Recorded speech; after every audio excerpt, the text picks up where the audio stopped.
Hey everyone, how are you all doing? Today we're going to look at the McFarlane Toys DC Multiverse Black Adam movie Hawkman.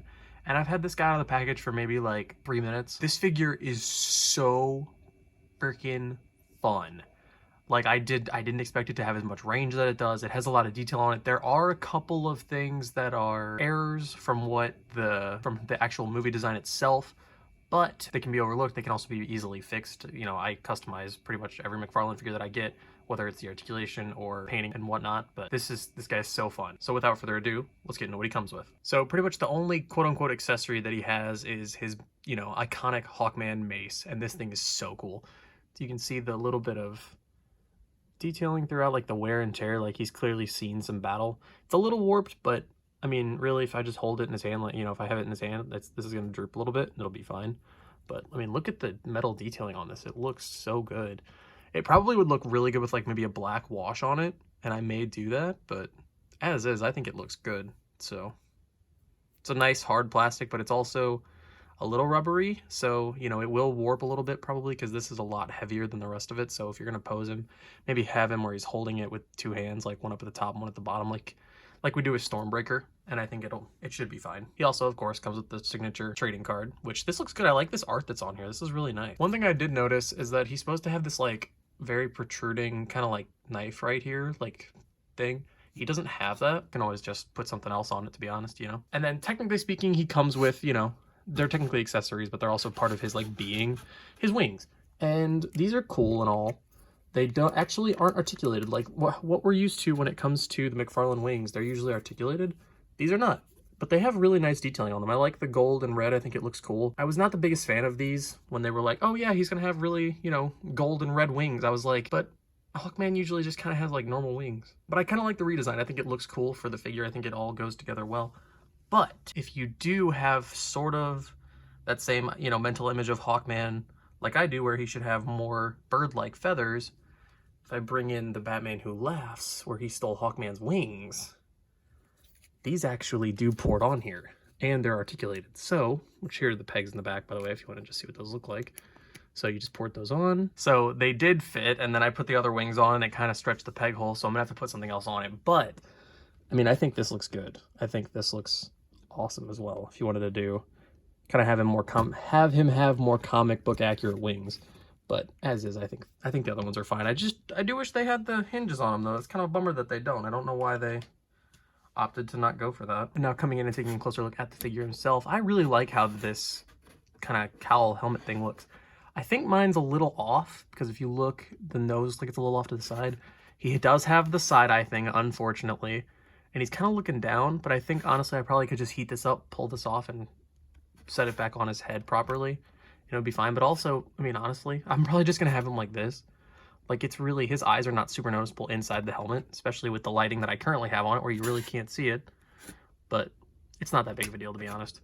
He's got the, like, battle damaged shoulder pad right here, which looks really good. He's got that on the other side as well. I really like what they did with this. Like, I mean, his pants, if they wanted to go more comic accurate, they'd have, like, the green and stuff. But honestly, the more I look at the design, the more I enjoy it. Like, I mean, it would have been cool if it would have had a little bit more comic accuracy in the sense that he had, you know, like green pants and maybe a little bit more bird-like wings, but as is, I think it's great, to be honest with you. But as for the two inaccuracies on the figure, like right here and here on both sides should be gold.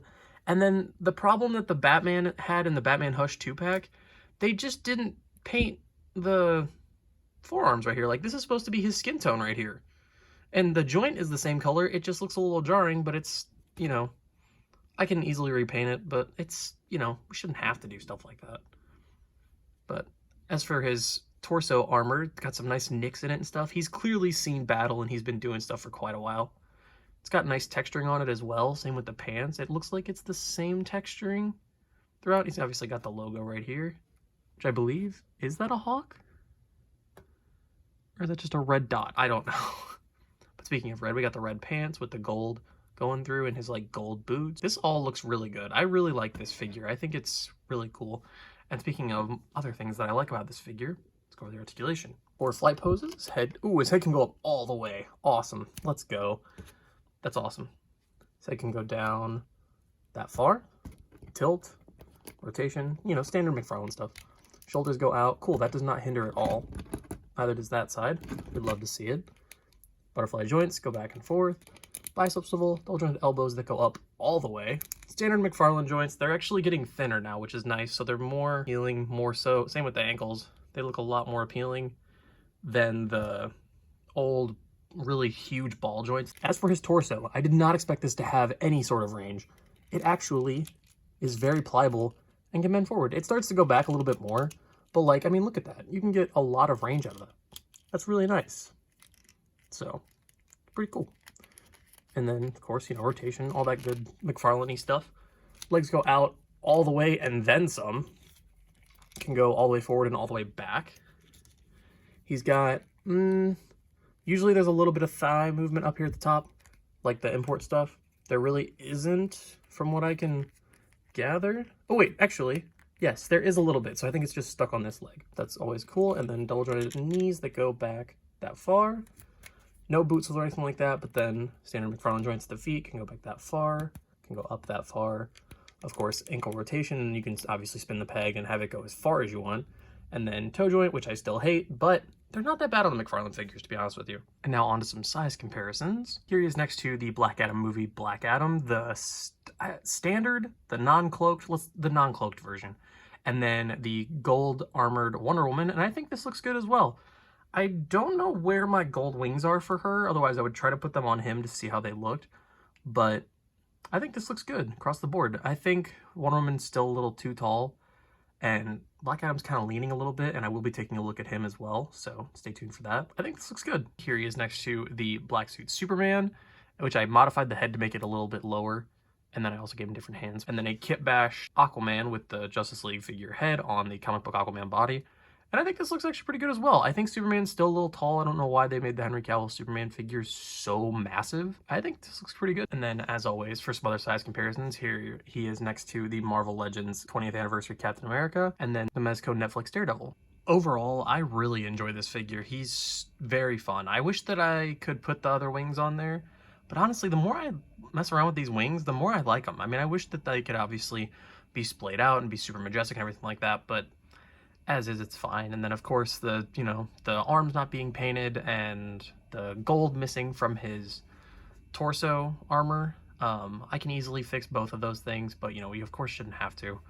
And then, like I said, a black wash could make the mace, you know, look even cooler, bring out a lot more of those detail, make it pop more. But as is, I really enjoy this figure. I like the gold on it. I think it's nice. This suit design, it's a very cool redesign of Hawkman in my opinion. And I'm excited to see this version in Black Adam. And the figure has just elevated my hype for it even more. So yeah, that's gonna do it for me, and I will catch you all in the next one. See ya.